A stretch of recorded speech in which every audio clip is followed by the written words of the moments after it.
Hello everybody, how are you? I am Zef and your teacher here, and I will be teaching you different questions and their answer. So I welcome you on classtheta.com where we will be discussing question. So let's get on the question. So our today's question is, which of the following may help to prevent spillage cyber awareness 2023? A option using strong passwords.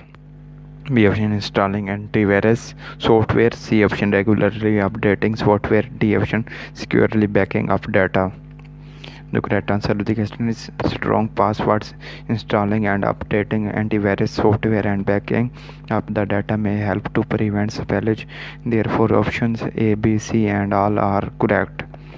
So that's the correct answer to the question. If you have any question, tell a comment. I will be answering you as soon as I can. Thank you very much for watching the video.